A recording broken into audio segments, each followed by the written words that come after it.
An arrest, of course, can only be made by a police officer. Those referrals can be made by any person who encounters that situation and reports it to the judicial system.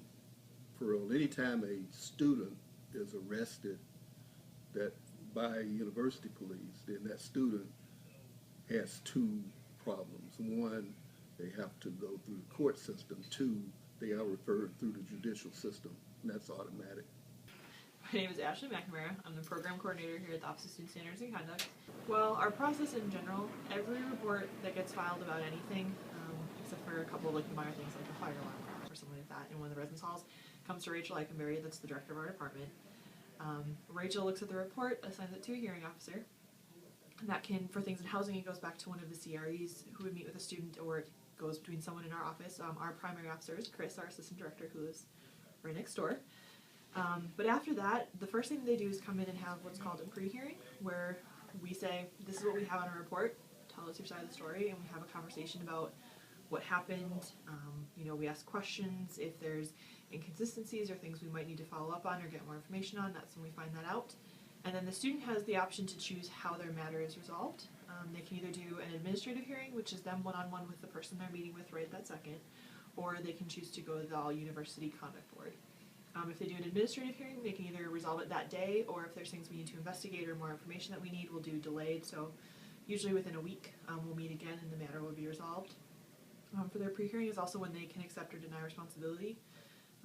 Just because they deny responsibility doesn't mean that they won't be found responsible, but they have the option to say, yes, I did this, and we can go from there.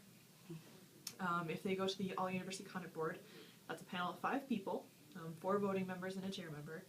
It's an undergraduate student, a graduate student, a faculty member, and a staff member, and then the chair of the board is a faculty member. And that is usually what we do for big incidents. Like, this is students who are potentially facing suspension, even expulsion. Usually not expulsion, but if they're facing suspension, it's sometimes recommended that they go to the board just because it's more people weighing in. The board is definitely, I think, an intimidating experience, but I think in some ways it's worthwhile for the student because they get to follow their case through a whole process and present their own evidence and things like that, which they can do in the pre-hearing, but I think people feel differently about it when they're going to a board. And then if we find them responsible, they do have the right to appeal. If they accept a responsibility, they can appeal. They cannot. But if they do have the opportunity to appeal, which can go from anybody to one of the deans of students all the way up to the chancellor, depending on the incident. Most of our reports are probably either generated by housing staff or UAPD.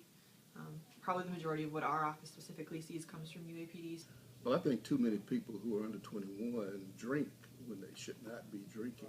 We do seem like the bad guy, and we accept that role, that sometimes we're disciplining students when that's not what they're looking for, but we really try not to kick people out. I think that we have sympathy for what they're going through, and we have an understanding of how destructive the drinking culture is in the United States of America, that we try and keep people here because it might be their only chance to get help. But I would guess not 10 to 12 at the most. I don't think, if a student is expelled, they're doing a lot more than just drinking when that incident occurs.